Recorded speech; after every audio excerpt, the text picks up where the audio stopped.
بالله من الشيطان الرجيم بسم الله الرحمن الرحيم الحمد لله والصلاة على آلها أما بعد فقد قال أمير المؤمنين يا أهل ديار الموحشة والمعاني المغفرة يا أهل التربة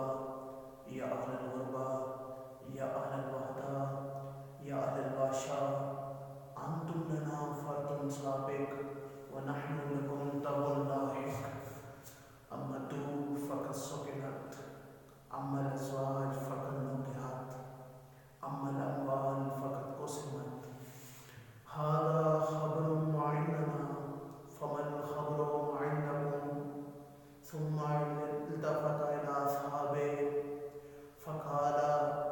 أما لو أذن لهم الكلام لأخبروكم أن خير ذات التقوى. امیر المومنین حضرت علی بن ابی طالب علیہ السلام جب جنگ صفین سے واپس آ رہے تھے اور کوفہ کے باہر قبرستان پر نگاہ پڑی، اس وقت مولا قبرستان کے لوگوں سے مخاطب ہوئے، فرمایا یا اہل دیار الموحشہ، اے وحشت افزا گھروں میں رہنے والوں، عالم غربت میں زندگی بسر کرنے والوں، اے تنہائی کے مکینوں،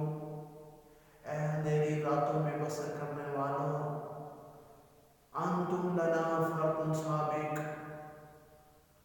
تم تیز رو تھے جو ہم سے آگے چل نکل پڑے، اور ہم بھی تمہاری طرح اس راہ پر گامزن ہیں، اور قریب یہ ہے کہ ہم تم سے ملیں۔ پھر مولا نے فرمایا ہمارے ہاں کی یہ خبر ہے، اما الدور فقد سکنت، وہ گھر جو تم نے مشقتوں سے بنائے تھے ان گھروں میں بھی کوئی اور رہ رہا ہے،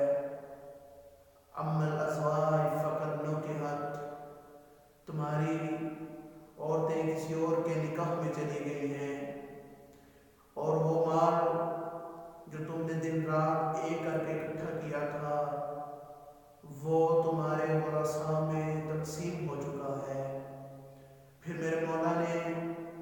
اپنے اصحاب کی طرف دیکھا اور فرمایا اما لو أذن لهم الكلام لأخبروكم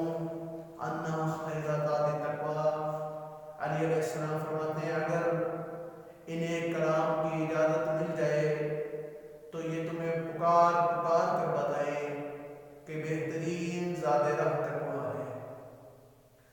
اور یہی تقویٰ جس کی نصیحت امیر المومنین جب